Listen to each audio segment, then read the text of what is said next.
conversations. Real talk. Real life. Real life. Real people.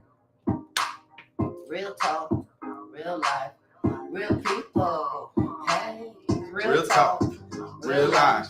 Real people. Real talk. Real life. Real people. In 10, 9, 8. Yeah, what's good, sippers? What's good, everybody? What's good? Good night. Can we get some type of energy going on? You better say, no, you talking about everybody. You had this whole intro at the beginning, and you ain't did none of that. I was just starting. Listen. You gonna say everybody? Listen, run it back. Hold up. I need a hold up. All right, everybody. Welcome to What the People Say. This is a collaboration between Sipping the Conversations and John Lee from 1983. I am your co-host, along with my other two co-hosts, as you affectionately know them as Buddha.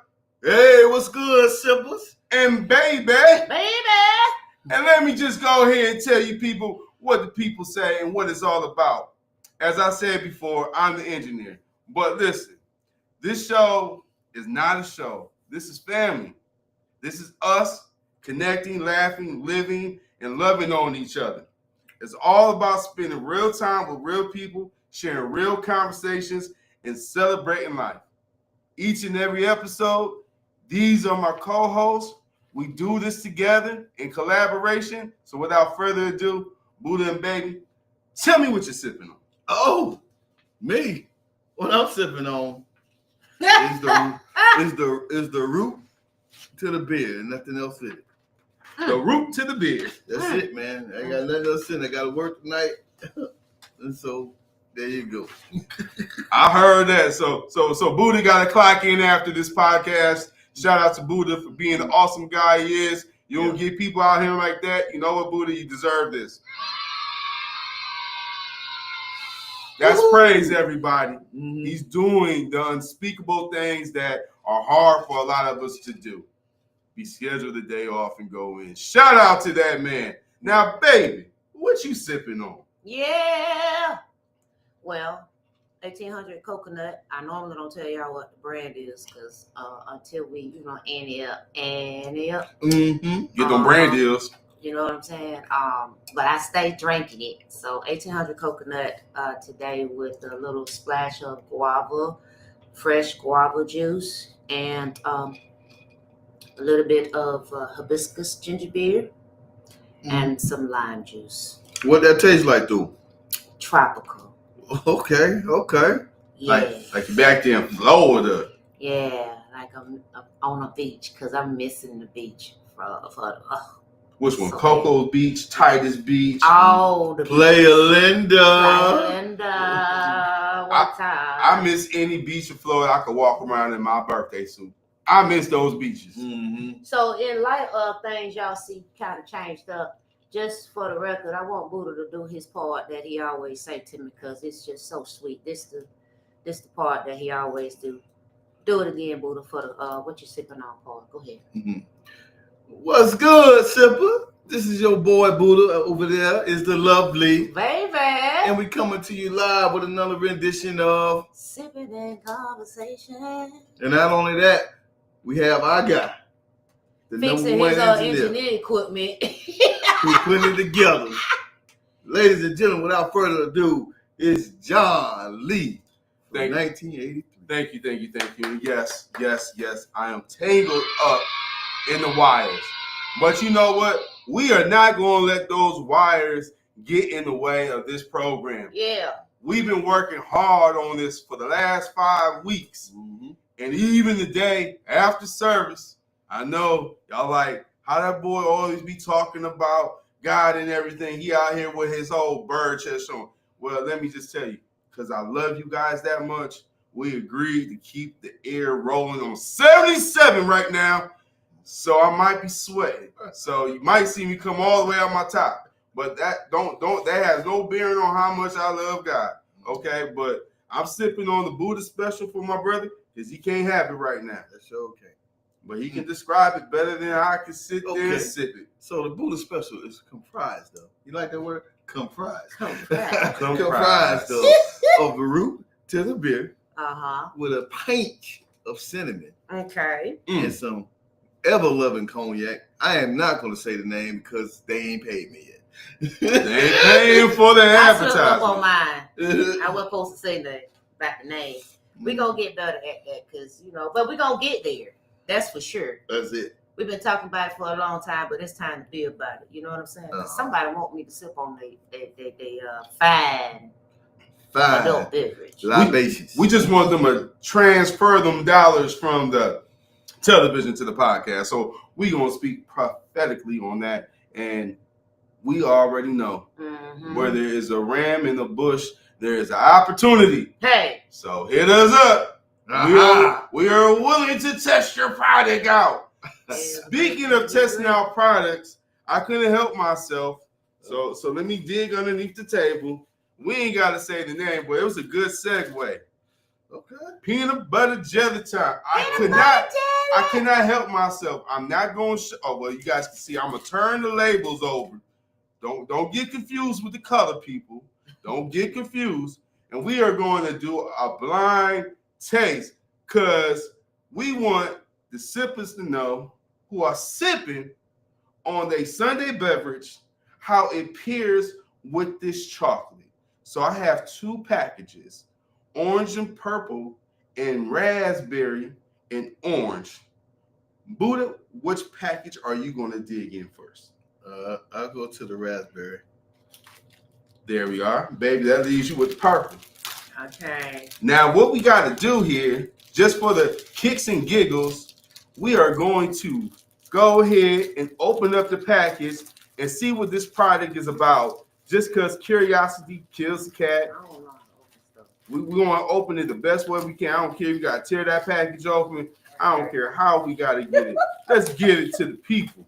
That's what I'm talking about. Let's give it to the people, and let's just see what's going on. Hey, and at all times, if you guys feel the need to, go ahead and drop a comment. I know we online. We on Sipping the Conversations. We on John Lee for 1983. We is just out here just doing our thug thizzle. And based upon my co-hosts and their review, I will let you decide if you commentate and tell me which one to eat. The raspberry and orange or the grape and orange. You ready? It is peanut butter jelly time. Right. Peanut butter jelly time. You ready? Begin. They are chewing away. Buddha is chewing to the side. Baby's chewing directly into the camera. She's looking real serious. Buddha's wiping the sweat off his brow, because it's 79 degrees in here and counting. No, it's not. But we are having a good time. Okay? That's not bad. All right, so baby, describe your treat. It really tastes like a peanut butter and jelly sandwich with grape jelly. Yeah. Got your chocolate, got your peanut butter, and you got your grape jam, spread over some bread. And that's what it's giving. Okay. Nice. Now, Buddha, give it to me, but give it to me Keith Lee style. Oh, well, let me see here. If I had to describe this raspberry-filled P&J Reese, I would say it tastes like a donut filled with raspberry jelly-filled donut, topped off with a glaze of chocolate. So it's like a chocolate glazed donut filled with the raspberry. The demonstration. Filled. I mean, damn. Does a gynecologist feel like that when you go in the room? I don't, and they will stop. Because that was one. It was the middle finger. Feel. Make it feel. Feel this one up. Okay. Wow. All right, so people, I'm gonna let y'all take time, watch the broadcast. You guys decide, do I do raspberry or orange, or do I do purple and orange? And into the meantime, we gonna get into the next our first segment, Skraitup. Make sure y'all get a sip of y'all drink so y'all throat stay wet. Oh, wow. And whatever you're sipping on, put that down in the comments below. They ain't nothing changed back there. That ain't changing. Yeah, man. So I want you guys to know we just commentating on what we want to commentate on. So about an hour or so ago, we were having a discussion with our best friend, ChatGPT, and was letting us know what's trending in these streets right now. So what's really going on, sippers? We got a whole lot to talk about, but Buddha, let's get into the first part. Yeah, man. The Diddy is diddling starting tomorrow. Tell the people. Man, let me tell you, man, the trial of P. Diddy starting tomorrow. The funny part about it, you're supposed to be tried by your peers. I mean, is his peers all white and all female? I think he got a white woman that helped him with the baby oil, so it only makes sense, right? I don't know. That's kind of strange. Allegedly co-conspirator with the baby oil. That's how he got the 1,000 bottles of lube, right? Something. It was a white woman. Let me just ask the people. Would you help a man obtain 1,000 bottles of baby oil, sisters? No. Baby? No. Let me ask you this, Unless baby. I'm freaked out, then that's different. I mean, I don't get that. And I don't mean freaked out in the wrong way. I'm talking about like, you know, that's the word they use. Well, you used his Freaked favorite out. word. You used freak. Yeah, free calls. Listen. Let's be 100. We've been in Florida long enough. We've seen quite a few things. A lot of creeps and freaks. What you gonna do with 1,000 bottles of lubricant? I don't know. Man, you ain't gonna ever be dry. No. Hey, but shout out to Butter Bliss Body, you know, because that's what's been keeping my skin supple. So, man, Butter Bliss. So I guess I need to ask a question, man. How do you even feel about the trial in its totality? Me as a person, I mean, as a woman, and I'm gonna just tell y'all right now, I do not care. Ooh. And I'm gonna tell you because that was out of my pay range.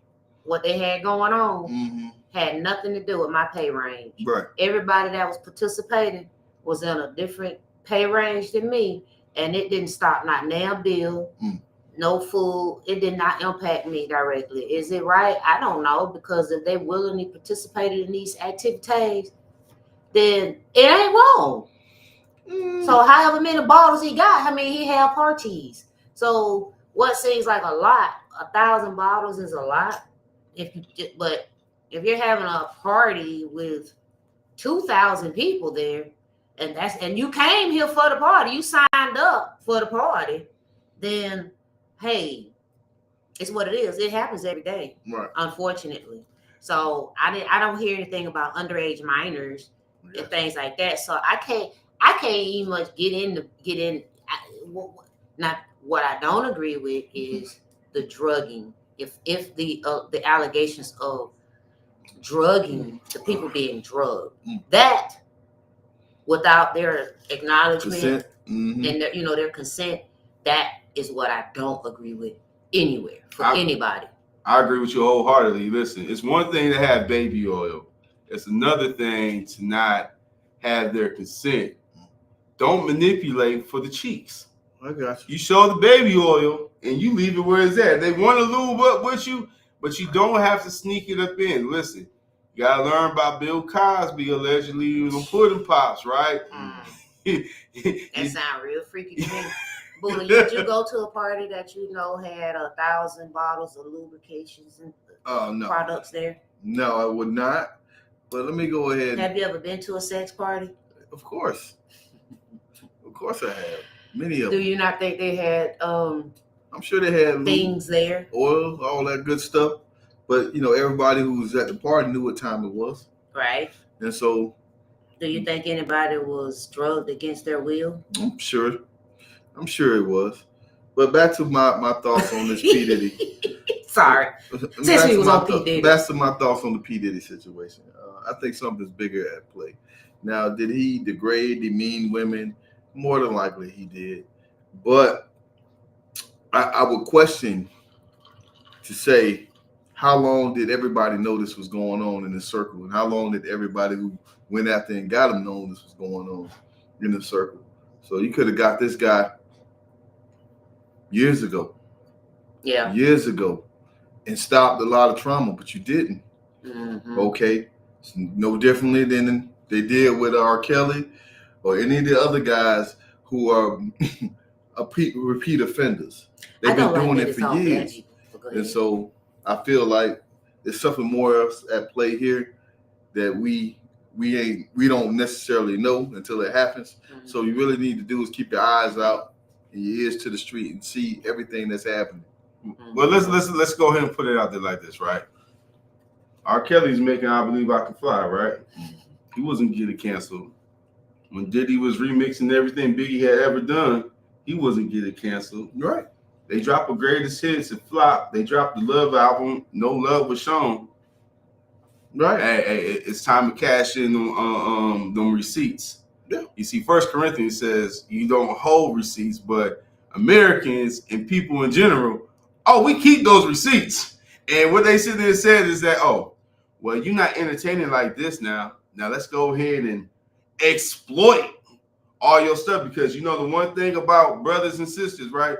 No matter how privileged we become and how influential we become, at the end of the day, what are we still referred to as in society, no matter how much money you have? Still an eminent. We still a ninja in the streets. Still a ninja. I'm not a ninja. I'm OJ. Okay. Facts. Proving the point right. But wow. I mean, like, no, like if you think about it, everything for the last three guys, like, so we talking about R. Kelly, you guys talked about Bill Cosby, and now we're talking about P. Diddy. What do all three of these guys have in common? Obviously, they were very wealthy black people, right? Mm-hmm. But at some point, Bill Cosby was trying to buy NBC, correct? Facts. Okay. And P. Diddy was trying to own the rights to that tequila company they was trying to get. He was trying to get that by force. That's that bottle of tequila with the many flavors. So he was trying to really buy that whole thing and get it for himself. And then, R. Kelly, he has a tremendous catalog of people of music that the people wanted. And how do you do those things? You put them in you confine them to a space where they can't touch their assets. And America has shown, we'll let you be rich, ninjas, but make economic wealth. I mean, how many sports franchises? How many sports franchises are owned by Black Americans? I mean, they got Jordan to sell the Hornets. That's it. And he had no reason. He make $110 million annually, and he sold it. They said allegedly for gambling debts. That's it, man. I tell you what, when they get you, when the system get a hold of whatever it is your vice is, it's only a matter of time. It's always a matter of time. Baby, and I don't understand how that, when you become a celebrity or just, here's the reality, when you get to be in a certain income bracket, you're still a person, absolutely.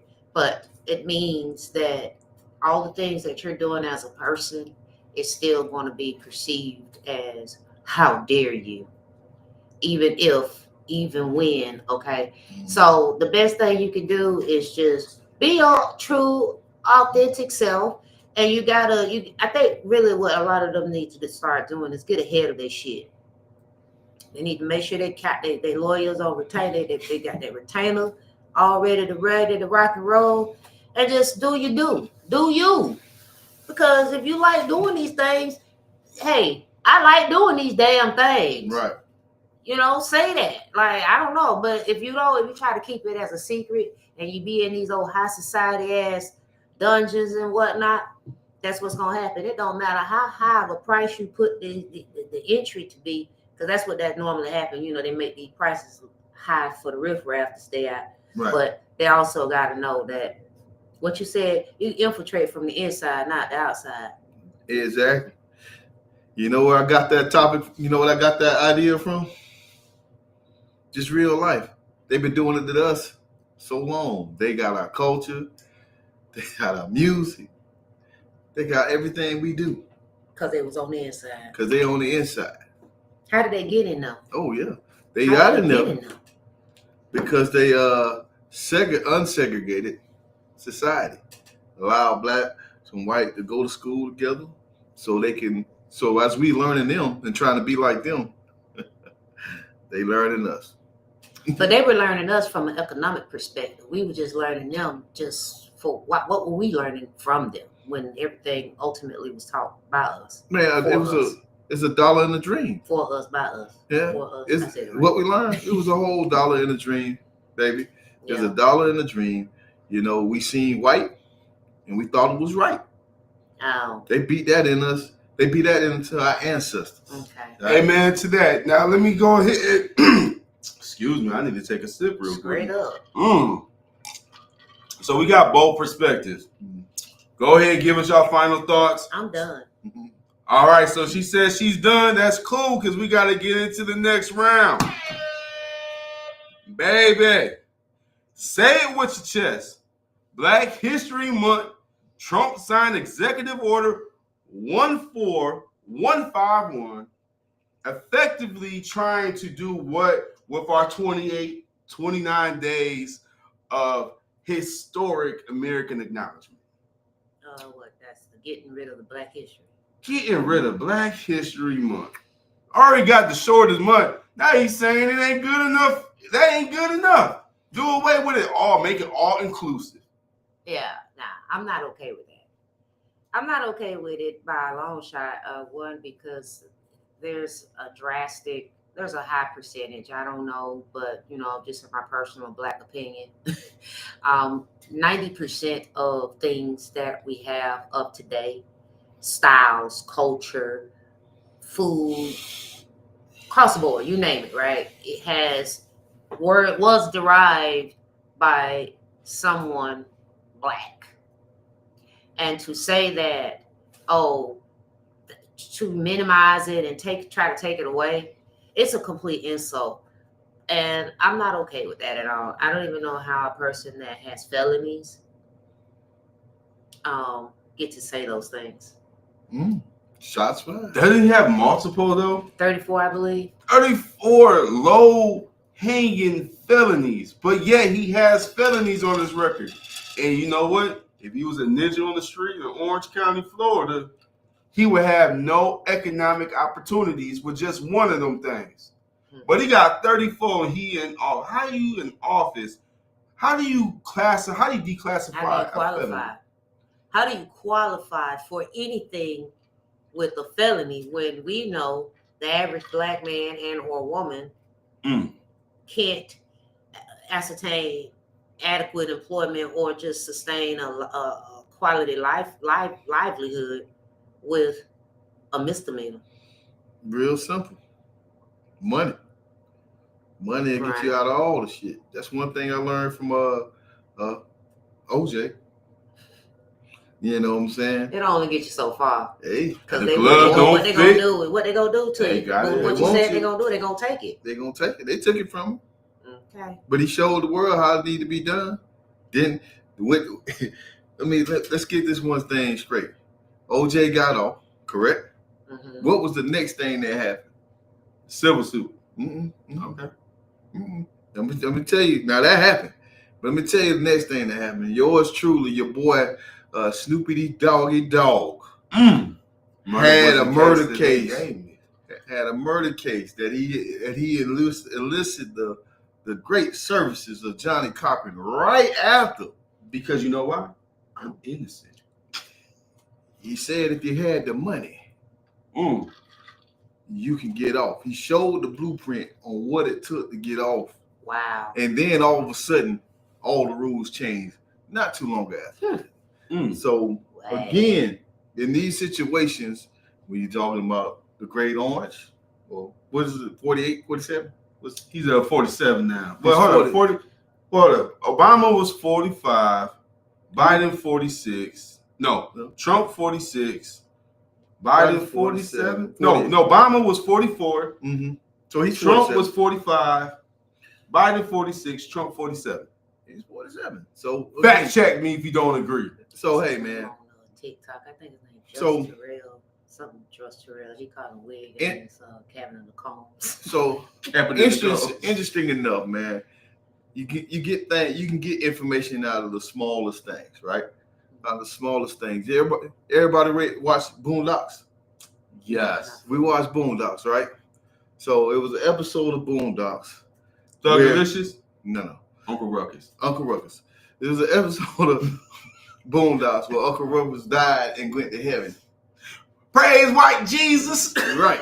But if you understood what they were talking about, he was sitting in the carriage, flying through heaven with Ronald Reagan.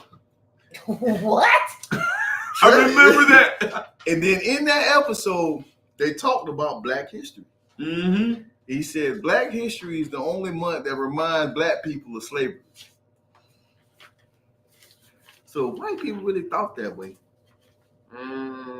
Then getting rid of that idea of Black History Month would not remind people of the true history of America. So they really, they if that's what they really think, then they are laughing in your face, Black America, because there is no month that you could take or give that will erase the facts. So as they give it, so will they take it away. So people, I'm sorry to disturb, but that's when we got the sound effect. Hey people, we gotta ask you a question. How do you feel? Do you think President Orange, number 47, did you a service by taking away your PTSD and removing Black History Month so we no longer have to discuss it unless it's in one of those cinematic movies where they whipping us with lashes and calling you the N-word and spitting in your face, because even as sinners, they had to put that propaganda in there. Did they not, sis? And it was directed by a Black man. But Warner Brothers said, hey, let's make this historically relevant. That's that Buddha special. That's the Buddha special. I still haven't seen Sinners yet. But let me tell you, I'm just gonna go there. It was in what, Clarksdale, Mississippi? Clarksdale, Mississippi. Because me and sis want to go see it, and they still had to put them white robes in the movie, even though it wasn't really a major event. But they had to remind ninjas, you're still ninjas, and we did this before. And what happens in history if you don't learn from history, Buddha? Hey man, they're gonna let you. Well, they're gonna let you for real. We're bound to repeat it again. All right. So interesting thought. I just had this thought. Just came to me. So as they give it, they will take it away. So they gave us Juneteenth. They did. They gave us Juneteenth to cover up Father's Day. I will remain there. I remain strong.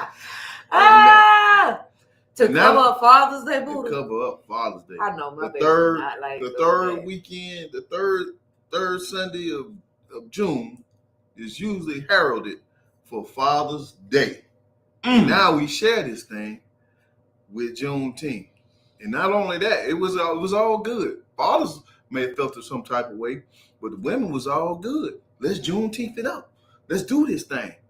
And now they're trying to take away Black history. They gave us Juneteenth as an independence, the Black African American Independence Day. You got it. And now, since you got it, you don't need this over here. You don't need a whole 28 or 29. So they give it, so they can take away. I don't care, because 365, 366 on the leap year, I'm still A ninja. I'm still a ninja. Understand? So it doesn't matter what month it is. And my history, the history of my existence,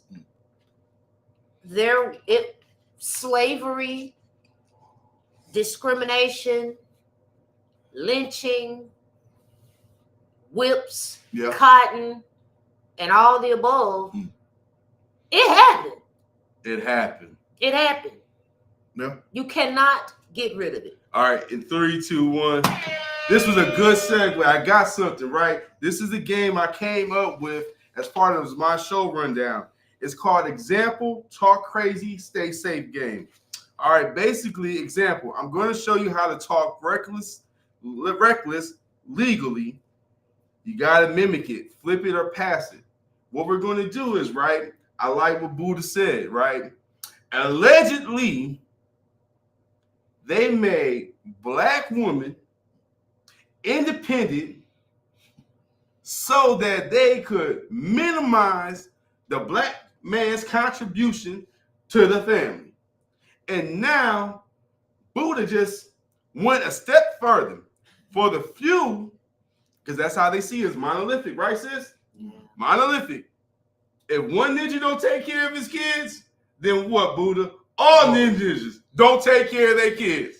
So let's talk reckless, okay? Allegedly, they have upped the ante and said, you ninjas, not only are we going to praise that independent single mother who took care of your kids because you got incarcerated for 25 years for a nickel bag in 92.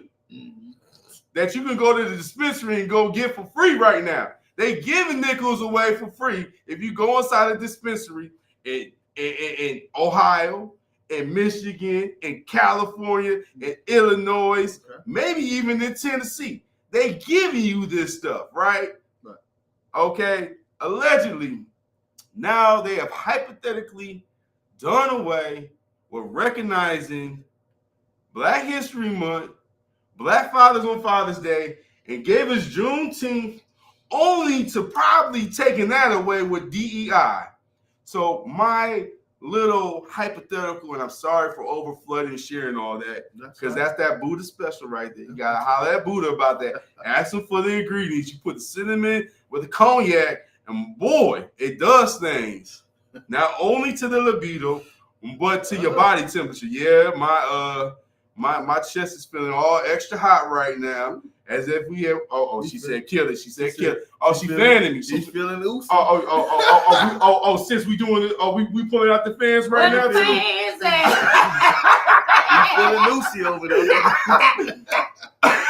So that we don't get our podcast in any trouble, I've come up with a description. So it says John Lee gives an example of gossiping smart. Host must create a similar example or past. Okay, here's my example. Allegedly, Kanye bought Disneyland for Sunday service.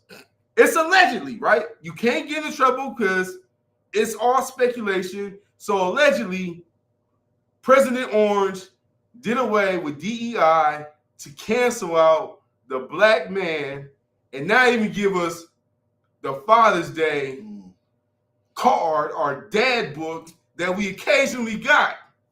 So, co-host, can we come up with another alleged thing that might be allegedly happening in society right now? Allegedly? That's you, boo.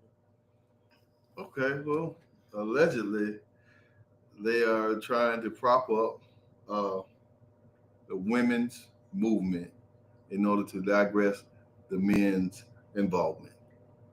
Allegedly. I was going to go with something more your speed. Allegedly, Shador Sanders fell to the 5th round to humble Dion, and allegedly the message was received because Shador, his first week in Cleveland, went to these high schools and tried to pour into these children, allegedly because the flashy big chain wearer, I'm going to do this at the combine, has allegedly changed his tune after the NFL allegedly humbled him and made him miss out on allegedly up to $50 million in upfront money. Oh, that's what you want. Okay. Allegedly, they are trying to dismantle the Department of Education and move everything to the SBA, which is Small Business Administration, so that minorities are unable to attend school and make it harder to have funding for your entrepreneurship opportunities. Snap, snap, snap. Y'all heard me on Facebook. I hope so. Allegedly, us as a culture need to get back to what they call that, trade school. That's what we allegedly need to do. All right, baby. I'm gonna say this for both of y'all. Allegedly, Kim Kardashian is in contentions to do a reboot to The Bodyguard as Whitney Houston. Allegedly. Allegedly, the Army is going to be calling on the YNs, and that's the young N-word, to help defend the United States of America. That's great. Allegedly. Allegedly. Huh? Allegedly. Hey, that was a good run. Let's get to the next one. This is something that Baby came up with. We're going to jump into it 38 minutes into the broadcast. Baby, you said it. I'm going to repeat it. Here we go. Forgive me, even if I never say it. Forgive him without an apology. Talk to him, baby. Forgiving, it's, sometimes you got to just move on with your life. Oftentimes, we get so consumed by what the person, that they never apologize to us, that we miss out on opportunities with the one we love, or the people that's there, that's present, because they don't apologize, because they don't reconcile. Things like that don't happen. And so I think that more than often, moving into your livelihood with that trauma that may have happened 10, 15, 20 years ago, you need to forgive yourself for allowing that to hold you hostage, and letting so many opportunities and possibilities that are limitless pass you by. Oh, that's great. That's great. So first thing I like to do is I like to tap in and say, L Doobies, what's good? How y'all doing today? Appreciate y'all joining in on the show. Based on what Baby is talking about, it's the same thing I've been saying a couple of weeks ago when we were talking about doing the work within, right? Understanding who you are, forgiving yourself for a lot of the things that are happening for you, because we haven't talked about this much. The law of attraction says, what you put out in the ether, so you shall receive. So you got to do the inner work in order to get the things that you desire. That's all. Yeah. And I just want to jump on to say this. Forgiving is not about you forgiving them. It is about you forgiving them. Let me just make sure I say that correctly. See, when we don't forgive others, we tether that emotion and that spirit to us. And when you start to realize you acting different and moving different, it's because you ain't allow that forgiveness to intercede. So you forgive, so you can forget and throw into the sea of forgetfulness, because why are you going to take that with you? That you was wrong. They did you wrong. They did something scurvy to you. Yeah, I'm going to tell you, as a human being, humans do a lot of scurvy stuff. And because this is a collaboration, I'm just going to keep my reference to what I'm just saying. Work within your soul and seek, and you shall find. But that forgiveness is for you, so that you don't hold on to it, and so that you can move forward. Because something happens when you allow a situation to intercede into your life, and you don't move past and give yourself the grace and mercy you need. So I'm gonna ask this question though, based on what you just said. Go ahead. I'm gonna ask this question. So forgiving is one part. But what about should you forget? You don't have to forget. And how do you handle the intertanglings of the forgiveness and the forgetting part? Because sometimes they intertwine quite often. Sometimes you get triggered because you never forgot it. Correct. And now you want to pull back on that forgiveness. No, Negro, this ain't it. We back on. I'm with you on that though. I do believe again that you don't have to forget, but not forgetting it for me, it's more like a stepping stone. It's one of those like blocks in life, right? So I'm not going to forget where I came from. I'm not going to forget the situation that happened. But what I have also done in the process of my internal work is I acknowledged my role in the situation. Okay. I took the accountability for how I got to that point. And that's what I don't want to forget. My role. Good point. And I will just chime in because I'm the one that said forget, right? The reason why I'm saying forget is not that you're not going to recall. Because if you step on a push pin while walking on the floor, carpeted floor, you probably going to move different the next time, right? Absolutely. The lesson learned, right? Look to the front. So for me, not all relationships are meant to transition into the next season. And sometimes you want to forget, at least for me, because that pain, right? I want to forget. They say this. I used to say this all the time. I never forget how you made me feel. I might not recall the incident vividly anymore because life goes on, I move on, but you never forget, right? And I got the knowledge from that experience.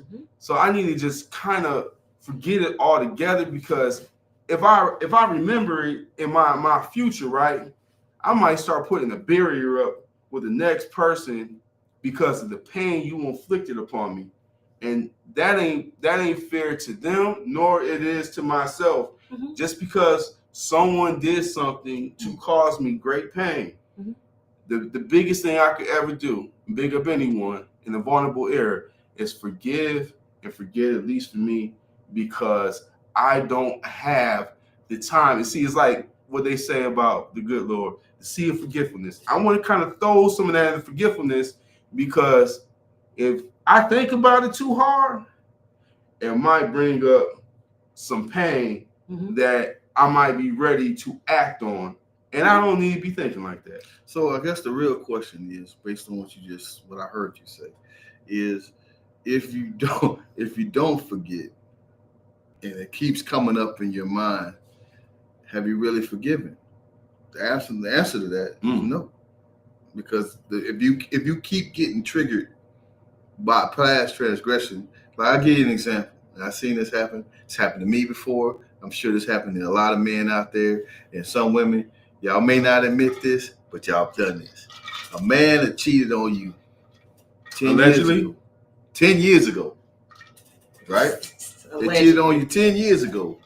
You wait 10 years to cheat on him back. And then you take it all the way back to where you cheated on me 10 years ago. Y'all celebrating Christmas? As yo, so I gotta pay. I should get a pass. I ain't waiting that long. But no, I mean, this happens. I ain't waiting that long to get my get by. This happens. Like, I mean, you bringing up a very valid point, and this is why I said this. Love is not supposed to hold on to these receipts. That's not what love is about, right? So, like Buddha said, if you truly forgiven someone, then you try to forget it. But what does it say? Because let's be honest. We two guys, we 2/3 of the podcast. Y'all human. Why y'all ninjas keep doing receipts and try to bring them up as if they ain't got an expiration day on it? Because what happened is y'all be getting brand new. Y'all be getting ripped out the plastic at the brand new. Yeah. What? Okay. And y'all be forgetting. Y'all don't be humble about it. That's y'all really be. I don't know what to say about y'all men folk. Many of you men folk. But that's where a lot of that come from. But I'm fair. I'm fair. I am fair. Okay.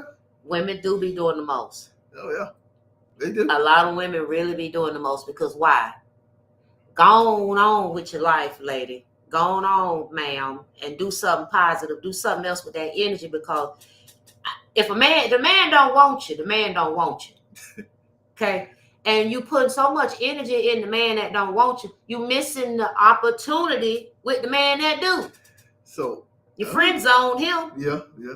So, in the name of, not to cut you off, baby, Yeah, go ahead, I appreciate it. In the name of forgiveness, right? The forgiving part was they took him back. Facts. That was the forgiving part. He did the crime. They decided to stay with him, but they gonna punish him. But hold on. Let me ask Yeah, I you. ain't doing Allegedly, They ain't forgot. I'm not doing it. I'm not doing it. Now, I ain't doing it. I ain't Now, doing neither one of them. the ultimate goal is unconditional love, right? That ain't real. But go ahead. I'm sorry. Go off, King. Hold on. See, I'm Allegedly. So, John Lee from 1983, he likes to go in different directions. And so, in most of his directions lately has been on the spiritual tip, correct? And so, allegedly.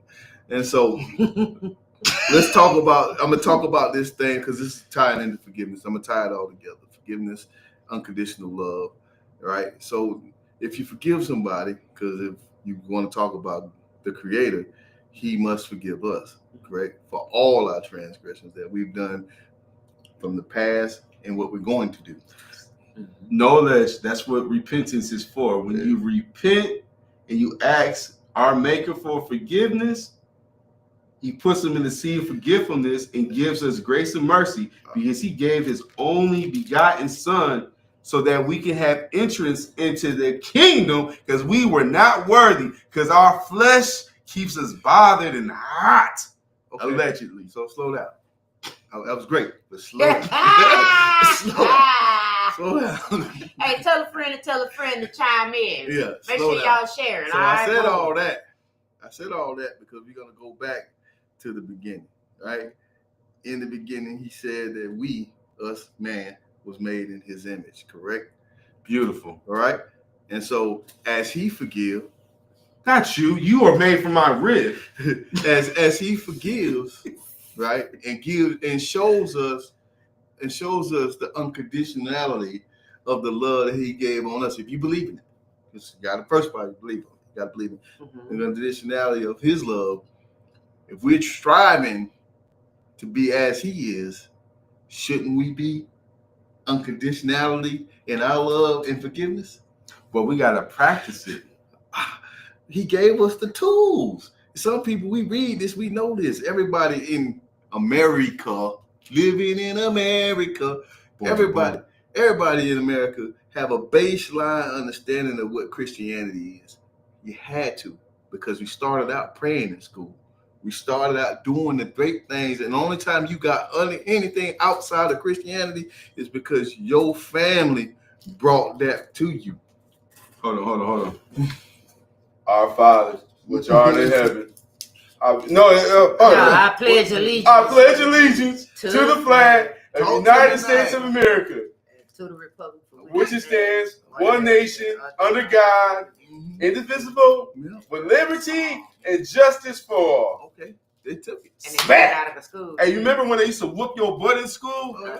How many killings you had allegedly in school when you had? I never got power. A lot of them. You had mass shootings when God was in school and you was getting your butt whooped? No, I didn't have no lot of mass shootings. That didn't happen. But I just want you to understand, as you trying to get close to godliness, that's what you're trying to do. If that's what you want to do, understand that this thing is called unconditional love, and you need to have it for your brothers and your sisters who do you wrong, and you need to move in this light if you so choose to believe in that type of way of living. Facts. So that's kind of how I tie that in: unconditional love, forgiveness, all in one. And that was beautiful, baby. You got some final thoughts? I don't think I'm supposed to go behind that. Yeah. Next topic, then. Let's get into it. Baby, you want to lead? Is love. If love is free, why is my heart in debt? Why love feels expensive when it should be free? Oh, did we talk about this a couple of weeks ago?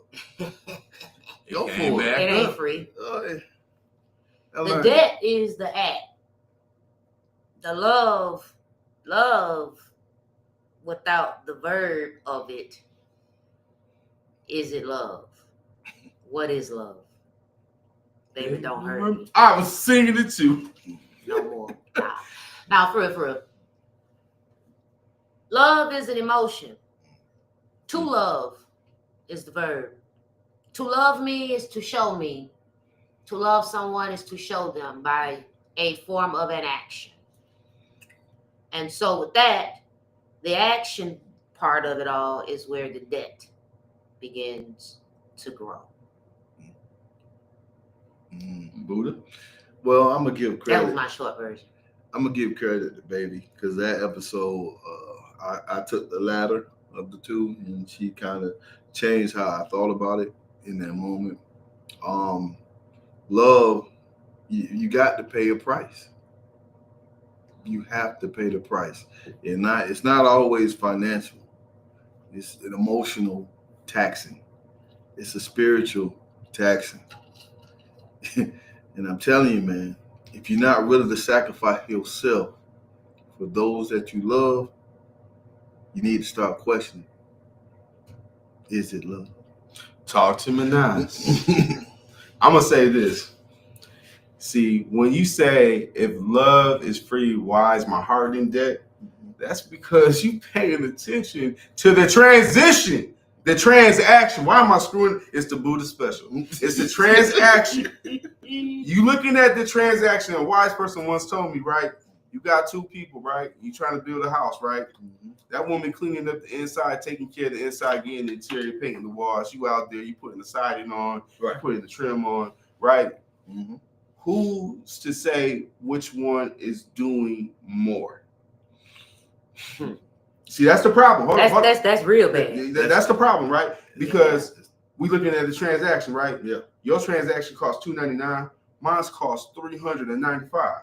But at the end of the day, you can't have an uneven house, right? If the foundation ain't where it should be, then the house is going to eventually lean and fall down, like the big bad wolf did when she went and blow little Robin on out that house. So the thing is, it's based upon transactions to me, right?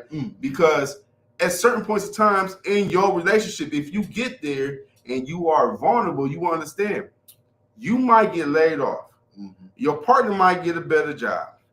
At certain times, you can take care of all the utilities. You can take care of all the mortgages. Right. And everything is solid as a rock, right? But there's going to come a time, unfortunately, if we don't plan ahead, that you might need to depend on your significant other. And if you sitting there trying to tally and say, oh, I'm going to lay on the couch this month because I put $10,000 into the house last month. Now it's your turn to take care of me. Well, are you being a real partner to your partner? Right. Because the work is every day. Reciprocity is a real thing. Now, reciprocity is different than transaction, right? When we sit there saying, I'm looking at the transaction that you made versus the transaction I made. We're looking at the investment. It's uneven. Right. Things are reciprocal. Let me ask you this real quick. Right? One of the things that men don't pay enough time to is this, right? Attention? No, attention. No, yeah, that too. But when you get an old lady, let's go ahead and boo the baby. I just want you to sit on the sideline. I ain't got nothing to say. When you, I want to walk off this conversation. Let y'all men talk it out because y'all need to work with each other. Hold on. So let me just break it down to you real quick. What are some of the benefits from being in an exclusive relationship with a partner? I'll start. I'm listening. All right. No prophylactics. Okay. No online streaming if you are in sync with your significant other, right? No baby oil, right? It's naturally moist, okay? Ooh. Those are some big things that a man needs that he obtains when he has a woman. And when you have a woman, you have a good thing, and they providing that. How do you put $1 on it? Because let me ask you this, Buddha. Yes. Are you going to settle for a woman that values that at $40? Or do you want something more intrinsic, something with higher value, something with a bigger return on the investment? Well, I'm a little more different than that, but I got you. I want your soul.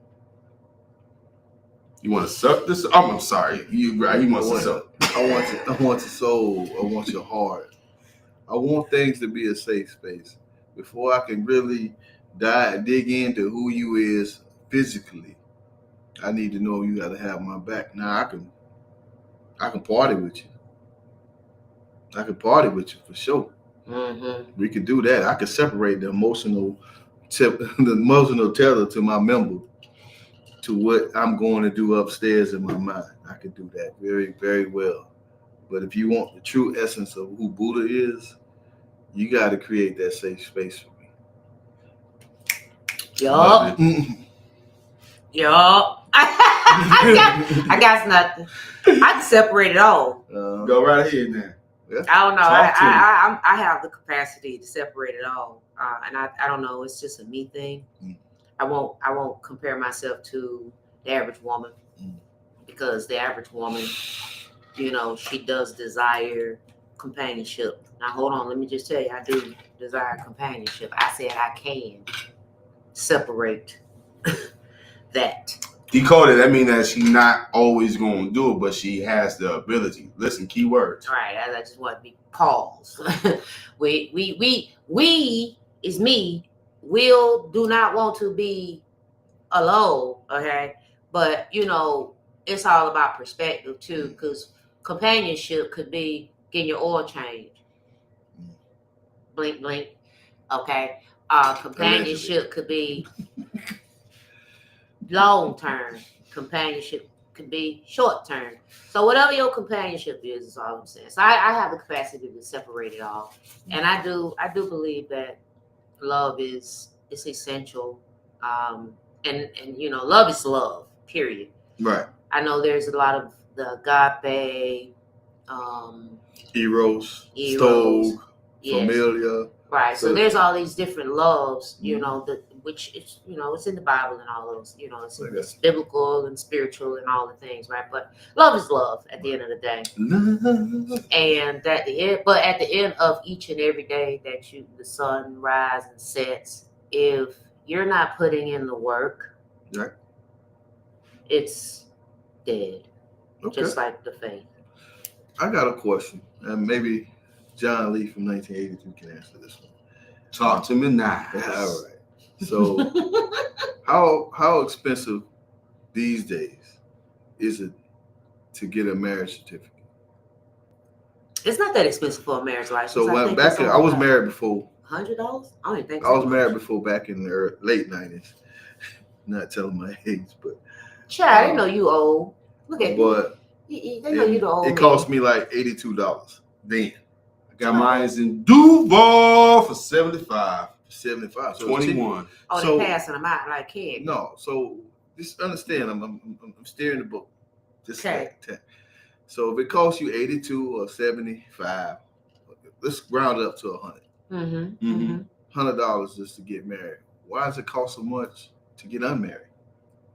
It costs you up to thousands. For real. They want to make sure you for real. It really depends. At one point in time, to file for it, it costs $220, and then when you go to get a decree, it was $75. That's if it's non-contested, and then both of y'all agree to go your separate ways, and you guys don't have a lot of marital assets. But over time, right? Over time, it becomes a lot more expensive because you see, when you guys start to show patterns of depending upon each other, and y'all have children, and one person take this role and one person do that, then you got to start looking at the way of life and looking at, just say you get a job, right? And say that job take you from double digits to triple digits, right? You gonna have to pay a little bit more because of a lot more work. Like you said, they let a Negro be rich, but they won't let you do that Jay-Z economic wealth. So if we look at it in a glass house, why in the hell am I paying more money when I don't want to be with somebody no more? They want to make sure you for real. for real, you gonna pay. Listen. Because the communication now. Then they saying, until you get this divorce, you can't marry another. Not for 45 or 60 days in most states. You can't marry. Don't ask me why I know all this information. I got Chat GPT going on in my Ray-Bans right now. It ain't that. My Chat GPT going on in my Ray-Bans. Hey, Meta, exactly. I got you. But no, I mean, just really think about this. Like, you pay minimal just to get married, but it costs so much to get unmarried. Right. I mean, I don't know. So you got more. So when you got married, it was at the top. Not saying digging the ditch is bad. I'm not saying digging the ditch is bad, or and I don't really want to use that as a reference. But let's just say when you get married, it's like at the bottom of the surface, Mm-hmm. and as you each year you go, you add into a pile of goodness, greatness, badness, and etc. Right. So now, in order for us to divvy this up evenly, okay, you're gonna use up a lot more time that they could be having other court cases. So you basically paying for the other court cases. I actually like how you just put that in perspective, because you got to look at it right there. We was just talking about transactions and debits, right? It don't become even Steven until you trying to find your way on out. And to further that, it's one of those things, right, where if you're going through it, this is what I would just recommend to anyone is first off, if you can get your significant other into therapy, and so that y'all can start unpacking the root of the problem, things might go a little bit better. But if you go in there, with your chest out and you showing your bird chest and you acting, like I ain't scared of nothing, well then, like you sit there and say, what? Bet, straight up. And with that being said, look, hold on. And with that being said, look. With that being said, we gotta go rapid fire. We over 60 minutes. Yeah, we wrapping it up. Listen, I want to get into this. I want us to just go ahead and speak on this because we gotta get into our own little topics before we close the show. Oh, we is. But hold on, yeah, we got a couple corners to unpack. But listen, we're gonna make this because we had a great show thus far. But I wanted to go ahead and give this last segment a positive spin, right? It ran in my family until it ran into me. How trauma passes down unspokenly from generation to generation. Can you guys provide me one instance of where you have broken a generational curse amongst your family with you recognizing that it ran in the family until it ran into you? Baby? Not 100%, because I don't want to say I was raised unethically, because it was always about morals and values. But I think when it got to me, my mom was not in that small town anymore. She was actually in the big city. And so she had to evolve, and she did. So leaving me to be the big sister of the house, I don't know. I don't know. I don't really know what I missed. Well, I'll say this. Not having open conversations with my children, and versus, instead of them saying, don't do it, and just, that's it. We had town hall meetings with my kids. So, and I had a child early, but I had town hall meetings with them to expose the conversation and just feelings and things like that about sex, money, drugs, and alcohol. So I think I was one of the few that probably introduced an unorthodox kind of culture in my home. Powerful. Booty got something? Talk to me nice. Well, I mean, this particular time, I don't. The traumas that happened in my family are still there. I haven't broken no cycle. I mean, that's something I just need to work on. And it's me being honest. And vulnerable. I appreciate that. I love you, baby. Softball era, I appreciate that. I'm going to take this one because I thought about this one in depth. It ran in my family till it ran into me, meaning that communication is one of the hardest things for a black man to do, especially when he don't know how to talk brother to brother. You see, this is my sister right here. I'll call her for anything, and I'll talk her ear off. You see, that's my brother right there. He's dependable. He's reliable. He's always there for me. Tell me time you ain't been there for me. He's always there for me. I'm talking about, I'm going to take it back. I'm going to take it back old school to our Orlando days. One time, I was just being my usual random self, and I forgot how, but I made it into that parking garage. And these two saints, what y'all had to do, y'all had to find me and rescue me, because I was somewhere on Orange Ave doing something with God know who, and I didn't know anything but to call on these two. And of course, if it's late night, Buddha gonna drive. He ain't gonna let his lady go out there by herself, correct? Correct. So they both came to my aid. In the morning, going to get that food from downtown. The point I'm making is that I have a great relationship with these two of these people, but because of me and my disposition and not having strong relationships with men growing up, it's harder for me to have a true relationship with, men. Like out of everyone in Orlando, is definitely Feek. What's up? I know you watched at some point in time, so that's your shout out. Everyone said that's my big twin, because we both bald and cocky, but he made me look like he's just a little tall. Yeah, he made me look Just like a little tall. he made me look like dog, man. Like That's my Aries twin. Like one time we was out here at a function. It was sun dressed in shears, and I had a lady with me, and he got to dance, and I said, well, you become his lady. I ain't stopping it. I just gotta move forward. The 100 men versus the gorilla. Oh, exactly. He's that. I tell you what, you want him with you. You want him with you. Yeah. So facts. So the point is, it ran in my family till it ran into me. And one of the ways I came with a counter is that two of my loved ones that I don't have a relationship with, what I have decided to implement and start doing is sending out letters. Because no matter where we at in life and no matter how we feel, man, it's something easier about just putting it on paper, sending it, and saying I love you. Get the hard part out, and let that loved one know that you're thinking about them. You might not be ready to talk on the phone with them per se, but you can let your people know how you feel. And that's one of the things that I'm implementing in my life right now to stop with a lot of these divisions. Because the one thing that I've learned in society, it was always easier to be around a woman. I was nurtured from a woman. I drunk my mother's bosom coming out the womb. The attachment and the affinity for women is real. But because I didn't, and no knock to my dad, because dad, he was a great dad, but he was more so for the weekends and he was for the wisdom.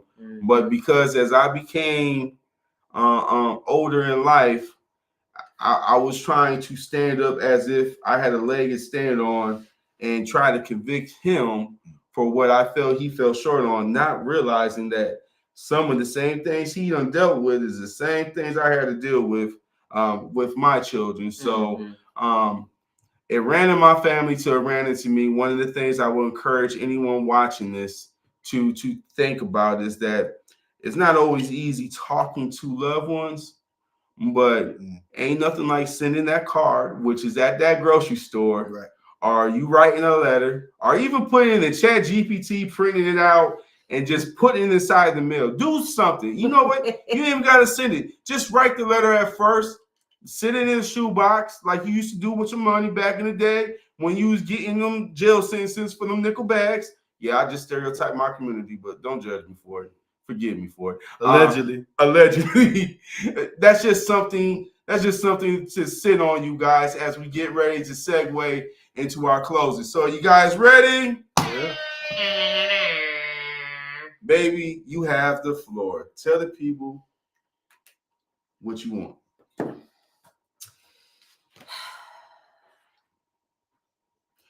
If you have a loved one that requires your assistance because they have endured a health medical disability of some sort, it will be challenging. It will be hard, but just know that you can do it. I'm saying this because currently I got permission to say this.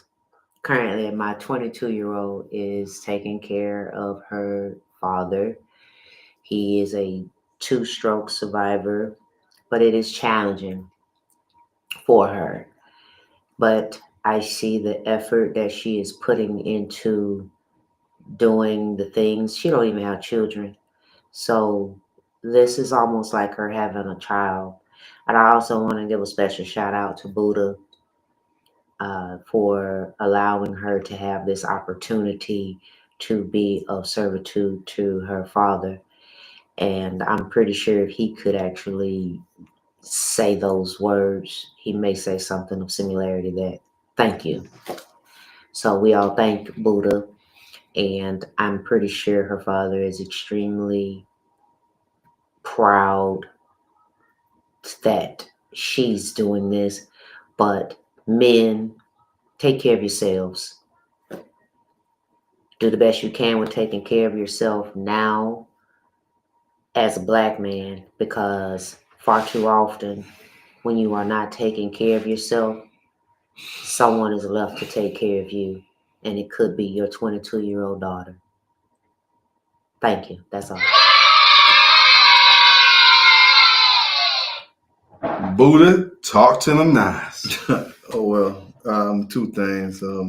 First of all, shout out to my cousin who has Down syndrome, Dion Smith. Today is his birthday. He turns 35. We're supposed to be in Fort Lauderdale. He just turned 35. So shouts out to you, big dog. If you see this, I love you. I always treated you like a brother. And then we had a passage from a comment from one of the watchers, Miss Martin. Seeking therapy, paying attention to my triggers, and not ignoring them to appease people. That was her acknowledging the things that she had to go through when she was talking about family, bringing the family stuff together. Absolutely. And what do you learn? What do you have on? And so with that, I got a lot of work to do. I'm going to take those words to kind heart. I'm going to definitely try to seek therapy and not comfort in women and other things. Seek the therapy, do the work, and much love. But to answer, baby, this was a great opportunity, as we talked about earlier today, to show unconditional love. I promised her father when I first became a part of their lives, that I'm not here to take his place, but we're here for one common goal, is to make sure his daughter, who's now newly in my life, develops to be a great, loving person. And what does that look like? Yeah. It looks like what we're doing right now.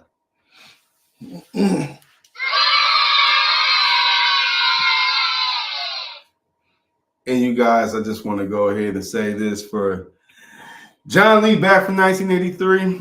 I watched an amazing movie. It was on Hulu. It's called Exhibiting Forgiveness. It's about a painter, a black painter, and he appears to have his ducks in order until it comes down to that one particular subject, his father. And this movie unpacked a lot for me, because not only was it about his relationship with his father, it was his father's relationship with him. So the grandfather. And there's a reason why I sit there and said it ran into my family until it ran into me. A lot of times we try to be Superman and we try to do more than what we can do. And it's because we were taught early on, being in them single parent or sometimes two parent households, that one day we were going to have to be the man. And in America, it's a common thing. Tell our black boys to be strong. Tell them to not cry. Tell them to not exhibit emotion. Just be strong, suck it up. And then as they get older in life, they have to start to unpack it, because that's where the forgiveness comes from. Things are going to happen to us all. And I say this, and I'm going to share with you guys where I'm at. And being that I'm her father, I just want you guys to keep me in your prayers, because It goes without being said that a lot of people have known about my situation. A lot of people have chimed in on my situation. My daughter was found, as you guys know, and we are still ongoing therapy. And we're not publicizing our personal lives, but I ask that you guys keep us in your prayers because healing has started. And it's not easy. Forgiving, moving forward with those that you can move forward with, and loving. Just like my people said, we dealing with a stroke victim. We dealing with someone who has a diagnosis that they did not ask for. And on my side, I'm dealing with mental health. And I've been learning to be a caretaker and a caregiver to someone who did not ask for anything, but to be normal, to be full functioning, to go to school, and to be loved.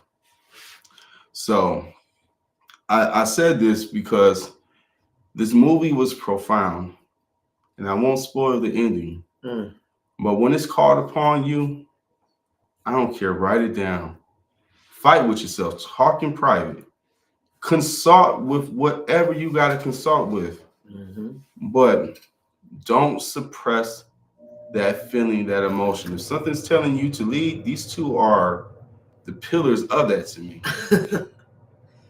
Because families are all different, and I think we need to stop looking at each other monolithic. So with that being said, I want to thank you guys for being with us for this episode of What the People Say, featuring Sipping the Conversation. My brother, Buddha, and my sister, Baby. I'm John Lee from 1983. And before we get offline, I just want to let you guys know for the next episode, your boy's launching their OnlyFans. And every week, the first subscriber gets to DM me and tell me what to wear for the next show. Pay the fare, pick the wear, help fund the show, and keep it moving real and independent. Straight up. So if you want to see me like this with the belly showing, I'm going to drop the link in the comment section. Hey, I got to join this. I need to get my toes exposed.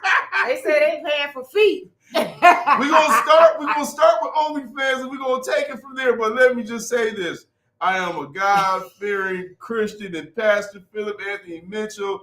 I am being shepherded by him in 2819. So don't get your perversions going, because a no is a no is a no. You might choose the color, but that's about it. All right? All right. And It's going to be great. we love you guys. We'll holler at you guys later. Do we got the music? Oh, I don't even know. But we out. Oh, I got to end the stream. Oh, my goodness. Look at that. It looked like